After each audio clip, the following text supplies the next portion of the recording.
नमस्कार। हम बात कर रहे थे शब्दों का वर्गीकरण। शब्दों का वर्गीकरण में हमने देखा अर्थ के आधार पर, फिर हमने देखा व्युत्पत्ति के आधार पर। व्युत्पत्ति के आधार पर हमने देखा रूढ़, यौगिक और योग रूढ़। तो हम कर रहे थे योग रूढ़। योग रूढ़ शब्द वे शब्द जो दो शब्दों से मिलकर तो बने हैं, परंतु उनका अर्थ रूढ़ है। जैसे जलज, जल और ज से मिलकर के बना है जलज, जिसका शाब्दिक अर्थ हुआ जल में जन्म लेने वाला। जल में जन्म लेने वाला। तो हर वो चीज जो जल में उत्पन्न होती है, जल में जन्म लेती है, वो जलज है। लेकिन जलज शब्द जो है वो कमल के लिए रूढ़ हो चुका है। इसलिए ये शब्द हुआ योग रूढ़।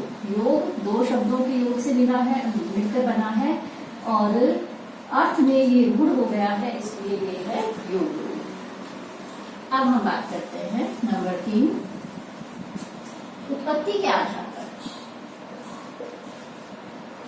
उत्पत्ति के आधार पर शब्दों में सबसे पहले है तत्सम शब्द। तत्सम, तत् मतलब उसके समान, मूल भाषा के समान। हिंदी संस्कृत से निकली है, तो इस तरह से संस्कृत से जो शब्द हिंदी में आए हैं वे तत्सम शब्द हैं। या हम यूं कहें कि जो शब्द संस्कृत के हैं और हिंदी में जो कि त्यों हम प्रयोग में ला रहे हैं, वे शब्द तत्सम शब्द हैं। जैसे गृह, स्तंभ, ये शब्द संस्कृत के हैं और हिंदी में भी हम इनका प्रयोग कर रहे हैं। तो हिंदी में ये शब्द जो संस्कृत के हैं वो हमारे लिए तत्सम है। नंबर 2 है तद्भव शब्द। तद्भव जो है तो संस्कृत के, लेकिन हिंदी में रूप परिवर्तन के साथ स्वीकार किए गए हैं। यानी कि संस्कृत से उनमें हिंदी में आते आते बदलाव हो गया है। वे शब्द हिंदी में तद्भव शब्द कहलाते हैं। जैसे गृह शब्द का भी हम उपयोग करते हैं, इसके साथ साथ इसका एक रूप बदल करके हो गया है घर। तो घर शब्द जो है वो है तद्भव। स्तंभ का हो गया है खंबा। तो इस तरह से कुछ शब्द ऐसे हैं, ये नहीं कि सारे तत्सम शब्द तद्भव बन गए हों, ऐसा नहीं है, लेकिन कुछ शब्द जो तत्सम से तद्भव में परिवर्तित हुए हैं और उनका हम प्रयोग कर रहे हैं, वे हिंदी में तद्भव शब्दों के नाम से जाने जाते हैं। नंबर 3 है देशज।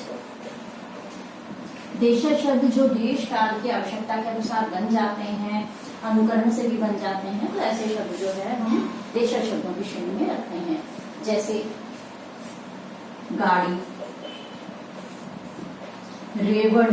प्रतियोगी परीक्षाओं में भी पूछा जाता है कि इनमें से तद्भव देशज शब्द कौन सा है। तो ये शब्द जो है वो देशज हैं, जो देश काल की आवश्यकता के अनुसार बनते हैं और जिनकी उत्पत्ति के संबंध में हम नहीं कह सकते कि किन शब्दों से ये मिलकर के बने हैं। नंबर 4 है विदेशी। वे शब्द जो विदेशी भाषाओं से हिंदी में आए हैं उन्हें हम विदेशी शब्दों की श्रेणी में रखते हैं। अंग्रेजी से, चीनी भाषा से, जापानी से, रूसी से, अरबी से, फारसी से, तुर्की से, तो न जाने कितनी भाषाओं से के शब्द हैं जो हिंदी में आ चुके हैं और जिनका प्रयोग हम बोलने में भी करते हैं और लेखन में भी करते हैं। तो ये शब्द जो है वो विदेशी शब्द हैं। एक और भेद हम इसमें कर सकते हैं, वो है संकर शब्द। संकर शब्द वे जो दो भाषाओं के शब्दों के मेल से बने हैं। जैसे हम एक प्रसिद्ध शब्द को लेते हैं रेलगाड़ी। रेलगाड़ी, तो रेल शब्द जो है वो है अंग्रेजी का और गाड़ी, जैसा कि हमने कहा, देशज शब्द है। तो ये हुआ संकर शब्द। रेलगाड़ी शब्द जो है वो संकर शब्द है। इस तरह से उत्पत्ति के आधार पर मुख्य रूप से ऐसे 4 भेद हैं और एक मेल के आधार पर एक 5वां हमने संकर शब्द को रखा है। अब हम करेंगे विकार या परिवर्तन के आधार पर। विकार या परिवर्तन के आधार पर, इस आधार पर हम 2 भागों में बांट सकते हैं। पहला है विकारी शब्द, दूसरा है अविकारी शब्द। नाम से ही स्पष्ट है, विकारी जिनमें विकार आ जाता है, अविकारी जिनमें विकार नहीं आता।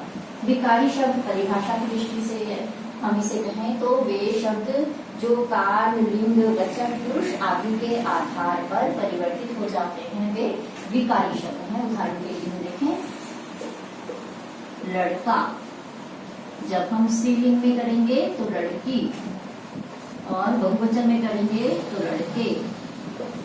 इस तरह से ये शब्द जो है वो काल, लिंग या वचन के आधार पर परिवर्तित हो रहा है, तो ये शब्द हो गया विकारी शब्द। विकारी शब्द 4 प्रकार के हैं हिंदी में। संज्ञा शब्द मतलब संज्ञा में जो संज्ञाएं हैं वो सारी विकारी शब्द में आती हैं। जो संज्ञा शब्द हैं वे विकारी शब्द हैं। दूसरा है सर्वनाम, जैसे मैं का बहुवचन हम हो गया, तो इस तरह से काल, लिंग या वचन के आधार पर ये शब्द परिवर्तित हो जाते हैं। फिर है विशेषण। विशेषण जैसे काला, काले, काली, तो इस तरह से काल, लिंग या वचन के आधार पर परिवर्तित हो रहे हैं। फिर है क्रिया। क्रिया शब्द भी हम देखते हैं कि काल, लिंग या वचन के आधार पर परिवर्तित होते हैं, जैसे जाता, जाति, जाते। तो इस तरह से संज्ञा, सर्वनाम, विशेषण और क्रिया ये शब्द क्या है, विकारी शब्दों की श्रेणी में आते हैं।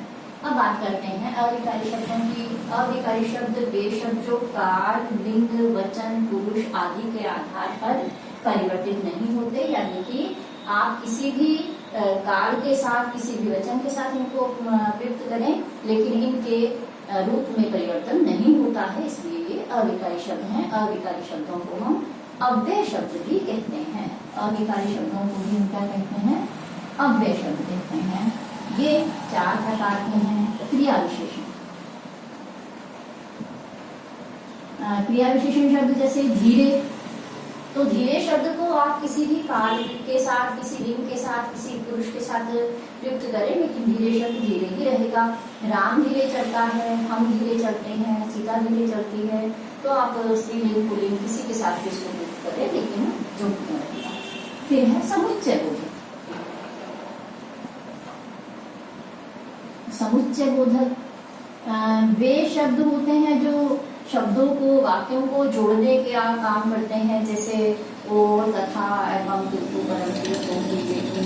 ये शब्द जो हैं वो अपरिवर्तित रहते हैं, ये अविकारी शब्द हैं। फिर हम लेते हैं संबंध बोधक। जैसे हम देखें के साथ, के बिना, ये शब्द जो हैं वो संबंध बोधक हैं, जो अविकारी शब्द हैं, परिवर्तित नहीं होते। नंबर 4 हम देखते हैं विस्मय आदि बोधक। विस्मय आदि का बोध कराने वाले जो शब्द हैं वे भी अविकारी हैं, जैसे ओह, वाह। तो ये शब्द जो है वो किसी भी काल, लिंग, वचन या पुरुष के साथ हम उनका प्रयोग करते हैं, लेकिन इनका रूप परिवर्तन नहीं होता। इस तरह से ये जो हमारा शब्दों का वर्गीकरण जो हमने देखा, सबसे पहले हमने अर्थ के आधार पर देखा, फिर व्युत्पत्ति के आधार पर, फिर उत्पत्ति के आधार पर, और अंत में हमने देखा विकार या परिवर्तन के आधार पर। नमस्कार।